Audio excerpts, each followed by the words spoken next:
This journey. News Radio 610 and 96.7, New Hampshire's news, traffic, weather, and election station.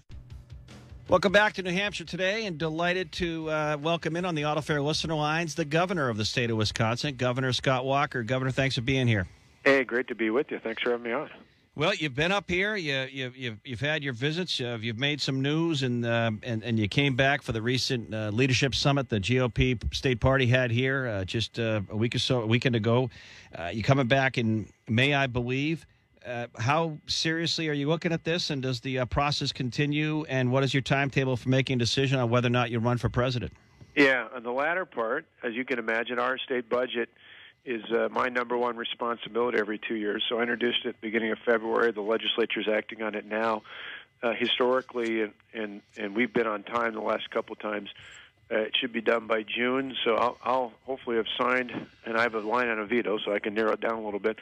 But I'll have signed a budget that for the fifth and sixth year in a row will lower property taxes in our state, so much so they're lower than when we started, and we'll do other major investments to make my own state great. Once we do that, I think that's the right time for me after that to make an announcement as to what our next step is, whether we get in the presidential race or not. But obviously I'm spending a lot of time in New Hampshire. I was here about a month ago, was back in New Hampshire, as you mentioned, not only for the GOP conference, which was great, but a week ago Sunday went to church in-state with a former state senator and some folks, had a great time there, and then held a couple of kind of town hall type meetings with grassroots activists at a couple of different parts around the state. So we plan on coming back. In fact, I'm hoping at some point in the next couple of months to come back and not just campaign, but campaign on a Harley-Davidson motorcycle like the one I own. It'd be a lot of fun. Good for you. And, of course, we're coming into the season where the biking is a lot of fun here after the winter we've had and you've had. Governor Walker on New Hampshire Day, I want to go back a little bit. You mentioned your budget. You've made some national news with the budget process that you've gone through there. Our listeners know I have a brother-in-law who lives in River Falls, Wisconsin, who sings your praises because when you came in, and I'd like to share with the New Hampshire listeners, when you came into Wisconsin, the budget was, let's say, not as healthy from a fiscal deficit point of view. You've taken on some things to get this done, and that's what's made the national news. But for residents there, property taxes have been lowered. The budget seems to be balanced. What have you done, and why has this made so much news nationally? Well, on the latter part is we took on the unions. We took on the big government union bosses. We took the power out of their hands at the state and at the local level. We changed our budget, balanced it. We took a $3.6 billion budget deficit and turned it into a surplus in each of the last 4 years. In fact, this next state budget I proposed ends with a structural surplus of just shy of $500 million. Our rainy day fund is 165 times bigger than when we took office, the highest in state's history. And we have the only pension system fully funded in the country. So our finances are indeed back in order. We did it by saying we weren't going to raise taxes. In fact, we cut taxes $2 billion. As you mentioned, property taxes are lower today than they were 4 years ago. And we weren't going to do massive layoffs because I believe in limited, smaller government, but not through random pink slips. And we weren't going to hurt needy families, children, and seniors by cutting big chunks out of Medicaid. So instead, we took on our union contracts so that at the state and the local level, we could ask a reasonable contribution for health care and pension contributions from our employees. And we could free up local governments to do things like bidding out their health insurance and making other changes that literally have saved us more than $3 billion.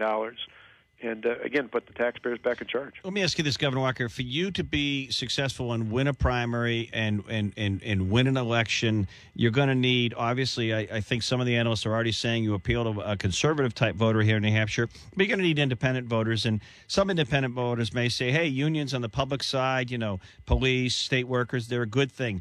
How would you characterize yourself? You took on the union contracts, but are you necessarily, a union buster? No. I mean, almost 40% of the self-identified union households in the recall election voted for me. I am pro-worker. I am pro-taxpayer. The group I took on were the big government union bosses who didn't want to make any changes going forward.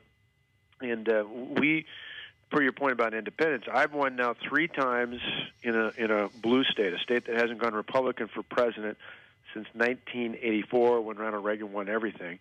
So it's a tough state to win. And I've won 3 times with almost universal support amongst Republicans. That's libertarian the social conservatives, Tea Party, the Chamber of Commerce.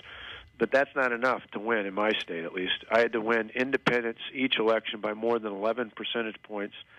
Because in the end, independents, I believe, want some of the same things that Republicans want. Mm-hmm. And they want someone who's going to look them in the eye, tell them exactly what they're going to do, not just what they want to hear them say, but tell them what they're going to do and how they're going to do it.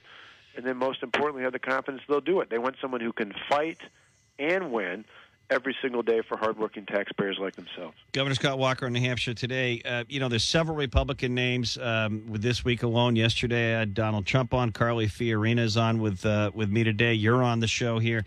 And we have, in addition to the Republican candidates who have announced, several more, maybe 12 to 15 nationally known Republicans running on the Republican side here in New Hampshire. But on the Democrat side, on the major candidate side, declared it's Hillary Clinton at this point. She was here last Monday and Tuesday, a controlled trip, really no media access, a couple of events, a very controlled trip. And then the Clinton cash book comes out. And it seems that there are lingering questions, not from a Fox News, but New York Times about the Clinton Foundation, cash donations, speech fees to the former president. Do you think this is going to be problematic for Hillary Clinton navigating ahead, trying to, to define a campaign? Is this going to define her, or is this a big issue to you or not? I think it is. I think it's similar to the thing we saw last month with the emails, where there seems to be a different set of rules for the Clintons than there is for everybody else in America. This is another example of that. Even if it's not illegal, even if it's not against the rules of the federal government, I think even a freshman in a basic ethics course could see that conflict of interest between getting big chunks of money for speeches your spouse gives at the same time you're overseeing international issues on behalf of the American government certainly puts up a big red flag. And I think people start questioning the judgment, start questioning, this entitlement mentality that people can do or anything they want. And it's also why I think with all the great number of really qualified Republican candidates or potential candidates you mentioned, what I believe people are increasingly going to want to contrast to Hillary Clinton or somebody new.